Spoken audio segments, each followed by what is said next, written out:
Everyone. Hi. Hello, welcome. My name is Krystal.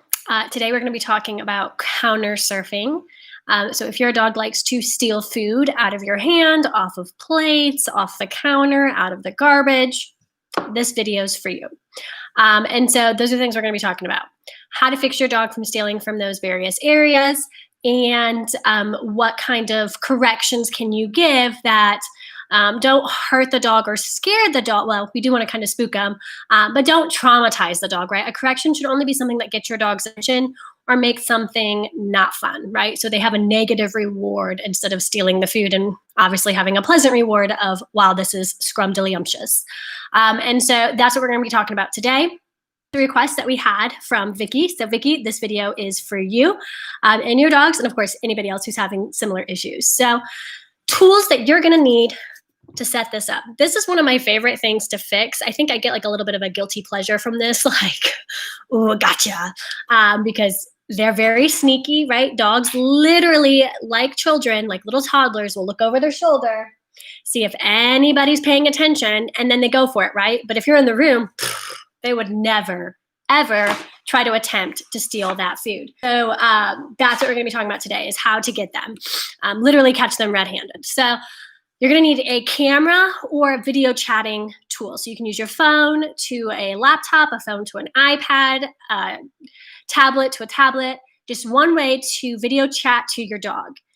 Key point, make sure you mute yourself because you don't want them to hear you giggling, breathing, talking to somebody, right? You need it to be silent on their end, but we do want to have sound on their end. So set the video camera up somewhere that is within range of where you're going to bait them. So we're going to leave food out on purpose to tempt them to make those wrong decisions, right? And then we're going to use that camera to catch them red-handed, literally. So the other thing you're going to need is bait. So food. Usually I tell people to pick the stinkiest, maybe food that's starting to go bad, so it has like a rancid smell to it. Dogs are really into that. And then you don't have to worry about if your dog does steal it, because it's a test for you and your dog. But sorry, I had a phone behind me that I didn't know was there.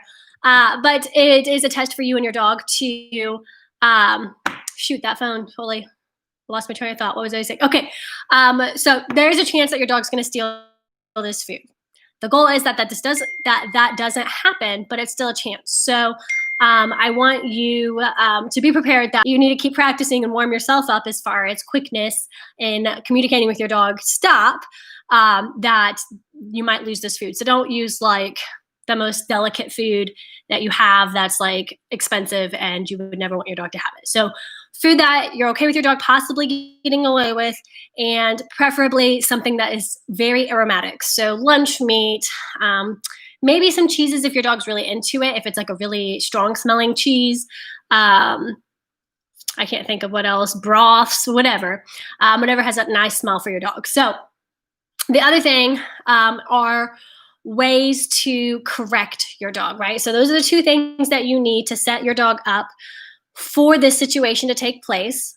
And I think I've talked about this in previous videos, but here's a good time to reiterate it. The OODA loop, it is observe, orient, decide, act. So you're going to observe your dog doing this. You have to orient yourself to the reality that this is happening. You have to decide what to do, and then you have to act upon it.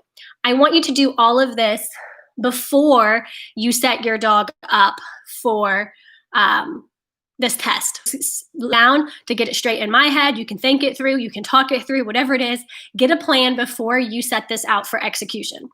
That sounded really bad. We're not executing your dogs, but we're executing the plan. So observe, right? This is going to happen. Orient to yourself to like, wow, this is actually happening. Let me get that phone real quick because that's going to bother me throughout this whole video. All right, I don't know how to see if I can power this off. Nope, Siri's I didn't get that. I'm not trying to talk to Siri. I don't know how to turn off these new phones. Okay, well, shoot. That's not helping. Okay, I'm just gonna figure it out. Okay, hopefully we can't hear it anymore. So sorry. Shoot, what was I saying? Pregnancy brain. Man, I'm so sorry. Okay, observe, orient, decide, act. So this is the point where we're already ready for the observation. We know your dog's doing it. You're already oriented yourself to the reality that your dog's stealing food. Now we have to decide what to do. That's our plan. That's what we're going to do, being prepared ahead of time. And then our action. What are we going to act upon? What are our consequences going to be? And so that's what we're going to get into next here. I want you to have, there's a couple different things to do. And a lot of people get frustrated when they ask me how to fix their dog's problem or challenges that they're having with their dog because I don't have one answer. We're not the type of trainers that just say, oh, do this, it always works, because that's not true, right? Every dog's different. Every dog's an individual. And so sometimes you have to play around with some things. Just because you tried one thing and it didn't work doesn't mean your dog's not trainable. You just weren't speaking a language your dog understood. So I'm going to go through a whole list of ideas to try that we have had success with several dogs in the past. But just because you try one of these doesn't mean your dog's not trainable. You have to try multiple to find that right solution for your dog. So one trainer had this idea. I think it was Ted Ephthymitis. Don't quote me on it. It was a while ago, and I thought, this is a good idea. So he suggested using 2 spoons. So you're going to need 2 spoons for this one. And 1 spoon you're going to scoop into the peanut butter, and you're going to have it hanging off of the counter, so peanut butter side, and it's hanging off the counter so your dog can sniff it. The other spoon, you're going to set across that peanut butter spoon to hold it in place. And so the idea is that your dog is going to smell that peanut butter. He's going to want it. And as he comes over and he starts to try to lick it or takes it, he's going to knock that other spoon off the counter, which is going to be the cue for you to have your effective correction, which could be some other tools that you might need. An air horn, right? That brrr, it's enough to scare any human, let alone a dog. But that can be something that startles them to they're like, oh my gosh, this was terrifying. I never want to experience that again. Or if you use an e-collar, that would be your cue to push the stim button. If you are using a long line, so a long line is a really long training lead that you could have. They come in, oh my gosh, all kinds of sizes, 15, 30 feet, 50 feet, etc. But you can be in a different room and have your dog just wandering through your house with the long line on a few days before you attempt this exercise, because you want them to forget the long lines there. If you put the long line on and go straight to this exercise and correct your dog's very smart, and he's going to realize, oh, when the long line's on, they're watching me, so I can't do anything wrong. When the long line's not on me, I'm free to make whatever choices I want. So have it on a few days before you do this exercise, where you can monitor your dog. So don't let your dog out in the backyard with this long line. We don't want them to get it caught on something and to hurt themselves. But in the house, when they're calmer, you can supervise and make sure it doesn't get caught on things. So having that on them a few days in advance. So as your dog goes to steal that peanut butter spoon, you have an opportunity to do your effective correction. And like I said before, an effective correction should never be something that's painful or harmful to your dog, but it should be something that stops that negative action in the tracks and makes them think twice about it next time, right? So it's kind of like me driving. I like to go a little fast and I get speeding tickets. And the speeding tickets aren't painful to me per se, right? Like I'm not getting assaulted by the officer or anything, but that hefty price I have to pay for my speeding ticket, it's a little painful to my bank account. So that is something that we're going to have. I want your dog to have that similar reaction to that type of behavior. So what was I saying? Pregnancy brain, man. I get off one word. Okay. So spoon and peanut butter. I'm sorry, guys. I feel like this is so scattered brain today. I hope you guys can follow along in that. I'm not so boring.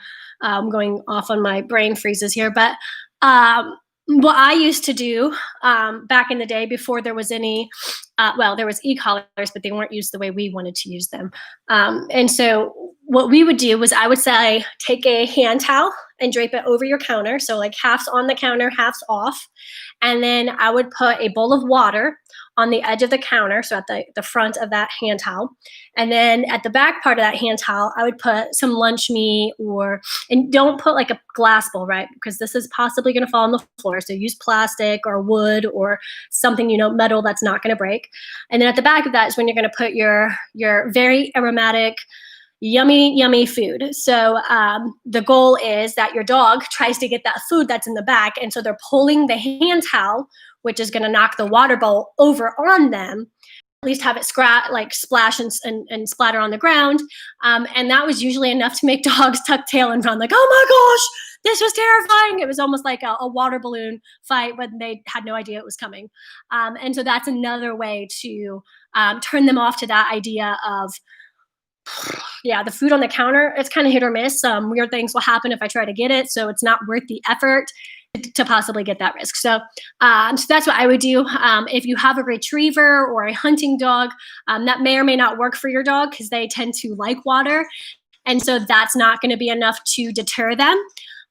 But it is enough for most dogs to startle them to the point where they're like, I thought I was going to die. I never want to experience that again. And it's just a silly water bowl. It's just water and a bowl. So it's not like it's anything that can hurt your dog. So those are my two favorite go-tos for counter surfing. If you have an e-collar trained dog, this is something that you can do using your video chat. I want you to, some dogs have what we call a baseline working level. That's their communication level. And then some dogs have a correction level that if you go to this level, it's enough to make them like, I'm out. But it's not so high that it's scary or terrifying or, just really negative for your dog, right? When my mom yells at me, it was negative, but like I recovered, right? Like I wasn't traumatized for the rest of my life. And so I want your dog to have that feeling of, oh, yeah, I don't want this to happen, but it's not so bad that it's, terrifying. And so your dog. If you've never e-collar trained, this is not the tool to use for this. I don't think it's fair to use an e-collar for just corrections if you've never conditioned your dog to the language of the e-collar. I can verbally communicate with dogs and I can verbally correct dogs and say, no, stop, right? But because I have built relationship with my dogs using my verbal loving tones of, oh, what a cute puppy, or Morgan, come here, and having that general conversation, when I have to escalate to a corrective tone of voice, it's not traumatic for her. She's scolded and she's reprimanded and she knows that, but she's not afraid of me. If I just meet a dog and I go straight to that correction and I start screaming and yelling at that dog, we are not going to have a good relationship. That dog is going to be traumatized because he does not know me. He does not know what I'm capable of. And he's going to be like, I'm out. I never want to see this person again. So to just use an e-collar as your first go-to correction communication with your dog, not fair. It's basically yelling at your dog in a different language with never teaching them the language to begin with.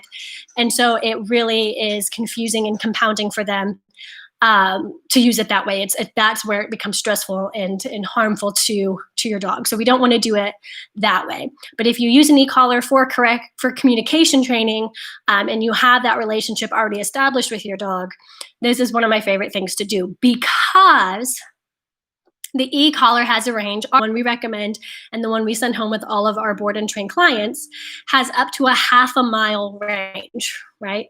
And most dogs, like I said, are smart enough to know if mom and dad's close by, not to get it. So you can literally leave your house and go for a walk around your block as you're FaceTiming or Skyping or Zooming the other device that you have facing your stakeout, right? Where you have your food ready and baiting for your dog. And you don't have to get fancy with the spoon and peanut butter. You don't have to get fancy with the water bowl or towel. You literally just leave a loaf of bread opened on the counter like you guys just made sandwiches for lunch and forgot to close it. Or you just finished dinner and so you have your skillet that's still kind of dirty and maybe a baking pan with some veggies left over that you haven't put away yet. That's perfect because that is life, right? You don't want to purposely set things out. You don't want it to look like you're baiting your dog, right? You want it to look like you accidentally forgot something on the counter because dogs are smart and they will also realize the difference of, oh, so they just left the sheet pan out with some vegetables, but she purposely just put a vegetable on the edge of the counter half hanging out. I think she's trying to trick me. Like they're that smart, right? So you have to be tricky with this. But you get your e-collar on you always have your e-collar on your dog when you're home. You leave your food out like you just forgot to put it away or take care of it. And you go for a walk. And the whole time you're just watching your phone, waiting for your dog to get interested, waiting for your dog to get a good sniff of that and to think, now's a good time, I'm going for it. So what you want them to do is as they approach, give yourself a 2 or 3 foot window. My dog is not even allowed in the kitchen. So this is something that's our boundaries very clear and defined. If she was to cross that boundary, right then is when I would push that button and dial up pretty quickly to whatever level makes her hightail it out of that room. Or if I have a corrective level that I know is effective for my dog, I would start at that level and I would push that button real quick and let go. If my dog's still going for it, I would push that button and dial up to whatever level makes my dog say, nope, nope, I'm out of here. I have that feeling that's telling me something I'm doing isn't right and I need to get out of here. And so it can be, that's where that guilty pleasure comes in, because you're like, yes, got him. But you don't want them to hear you. So remember to mute yourself, because if they know you are watching them, if they can hear you even through a digital device, they're smart enough to know, I would never do that. I'm not going to make that choice, even though they would do it when they know you're not watching. So those are my steps for counter surfing. We talked specifically about the counter, but you can do the same thing about baiting your dog by leaving a plate of food on the end table and acting like you're going to go to the bathroom. Again, if you have the e-collar in the camera video chat, is the easiest way to do this, but you can still do this with a long line. Have your food on the counter or the end table. Act like you're going to go to the bathroom. Have that end of that long line in your hand. And as your dog starts to sniff it, you're just going to start, reeling them in really fast away from that. So there's almost like a force of nature that pulls them apart from whatever that is. But remember, you want to set a boundary. So we said Morgan can't go into the kitchen, so her boundaries are well defined. If your dog is allowed in the kitchen, dogs can move fast. So if they are 2 to 3 feet away from that food, that's when I start correcting. That's when I start pulling them away with the long line. That's when I would do my air horn. That's when I push the button on the e-collar. Yes, they haven't touched it yet, but you and I both know their thoughts are only going one way, and that is straight to that food. So they are already having naughty thoughts. And if you can correct those thoughts before they become an action, you're that much closer to correcting that bad altogether, right? If you can stop the thought before it comes to a full action, then your dog will get better about stopping. If your dog touches the food and then you correct, it's a lot harder, because now they have that reward in their mouth and they're going to fight a lot harder as far as stubbornness of keeping that food in their mouth. And 2, they've already won. Even if you can manage to get them to drop it or they spit it out because you correct them, still got that taste. And so there was a slight reward in that, and they're going to be more tempted to try it again. So you want to correct them before they even get it in their mouth. If you have it in the kitchen and your dog's allowed in the kitchen and they're just walking through the kitchen, I wouldn't correct that. But if they're walking through the kitchen and I can see they're looking at that food and their nose is sniffing that food and they get within 2 feet of it, that's when I would correct. So use your common sense, be smart about this. Don't correct a dog who doesn't need correction. But when in doubt, if you think, I think they might be going for that food, they are, right? If there's no question in your mind, they are. If they're just walking through the kitchen and they look pretty innocent, I'm so sorry, guys. So this is my mother-in-law's phone. I don't know how to turn it off. I tried. And I don't know how to do the sounds and stuff. It's a different phone than me. So sorry, but okay. But when in doubt, if you think your dog's thinking naughty thoughts, do correct. So like I said, I'm going to reiterate, if you're making a list, now's the time to write it all down. A camera or a way to video chat with your dog, make sure you put your device you're taking with you, on mute. Leave your other device that's pointed towards the food not on mute. Like, we want to have sound. You're going to need some food to bait your dog. Correctors. So these are some ideas to use to communicate with your dog. Not good. Bad choice. Don't do this again. The spoon and peanut butter idea. A water bowl and towel. So you don't have to use a dog water bowl. It can just be one of yours, unless they're glass. And then, of course, use something different. Or a cup. It could be a cup of water. Air horn. A e-collar, if your dog is already e-collar trained. Long line, so you can physically pull your dog back from a distance. Again, I don't want your dog to know you're in the room or even close by, or that you're even watching them. You have to be really subtle about this. But the e-collar is my most favored way to communicate this, because you can literally be out of the house and your dog knows that you left, but the house is now defending itself, right? The house is now saying, no more. you can never eat this food off of my counter or off of my end table. And so the dog's not associating it with you. When you use the air horn or a long line, some dogs are smart enough to put those pieces together and know, well, mom and dad's still here. So, and that air horn came from the direction they left, or, the long line literally pulled me that way. And then I just kept walking that way. And sure enough, look, I ran into mom and dad. And so some dogs are smart enough to catch that.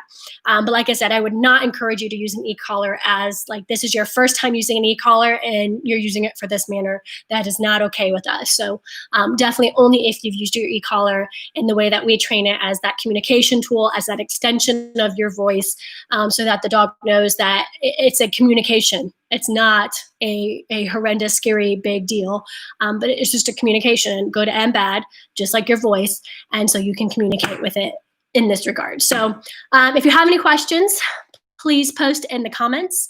If I forgot to mention something, or I had pregnancy brain and I started saying something and then I totally changed course and went the other way because I got sidetracked, please put that in the comments and I will be sure to communicate what I was supposed to communicate to begin with. But thanks so much for joining in. I hope, like I said, I hope I didn't lose you just because I was kind of all over the place today with my distractions of the phone in the background. But yes, my name is Krystal. I'm with the Dog Psychology and Training Center. If this video is helpful for you, please like it. If you know somebody that this could benefit, please tag them in the comments or share it with them. And next week, a new time change. So we're going to be doing this instead of at noon.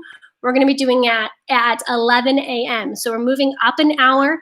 Hopefully we can catch some more people right at their lunch break, or they can watch it immediately after the Facebook Live as they go on to their lunch break. But we want to make this as convenient for you as possible. So next week, next Thursday, 11 a.m., and it'll be 11 a.m. moving forward. So that is our new start time. So again, thanks so much for joining me. Bye.